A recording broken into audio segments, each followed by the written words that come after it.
పూరా లోకల్.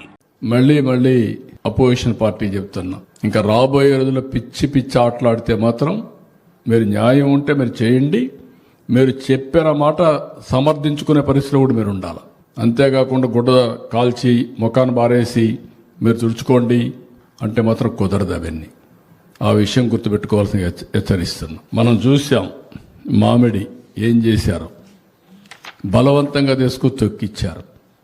మనం చూసాం కోకో ఏ విధంగా డ్రామాలు ఆడారు.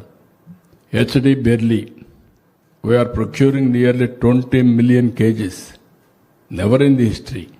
అదే మరి ఉల్లి 4 రూపాయలు ఇస్తున్నాం. అక్కడ రైతులందరూ హ్యాపీగా ఉన్నారు, ఇక్కడ వైఎస్ఆర్ కాంగ్రెస్ మాత్రం చాలా అన్హ్యాపీగా ఉన్నారు. సమస్య పరిష్కారం అయితే భరించలేని పరిస్థితిలో ఉన్నారు. ఇలాంటివి ఒకటి కాకుండా ఎక్కడ చూసినా ఇదే పని. కాబట్టి నిన్న నేను చూశాను, నేను నీళ్లు పులివెందలకి ఇస్తే అక్కడ పోయి ఆరతి ఇచ్చే పరిస్థితికి వచ్చారు. ఏం చెప్పాలి వాళ్ళకి? ఇన్నేళ్లు మీరు ఇవ్వలేకపోయారు, నీళ్లు కూడా ఇవ్వలేకపోయారు. నిన్నే అందరి నివాకు పక్కన చెరువులకు ఇవ్వాల్సి వస్తే మనం నీళ్లు ఇస్తే దానికి ఆరతి ఇచ్చి మళ్ళా ఫోజులు కొట్టే పరిస్థితికి వచ్చారు. ఇవన్నీ కూడా ఫేక్ రాజకీయాలు వద్దు, జెన్యూన్గా చేయండి, ప్రజలకు చెప్పండి. డ్రామాలు వద్దు, ఆ డ్రామాలన్నీ అయిపోయినాయి. ఇంకా డ్రామాలు రిపీట్ చేస్తే ఇక్కడ నమ్మే వాళ్ళు ఎవరు ఉండరు. అలా నమ్మించాలన్నా ఈ ప్రభుత్వం చాలా జాగ్రత్తగా ఉంటాం.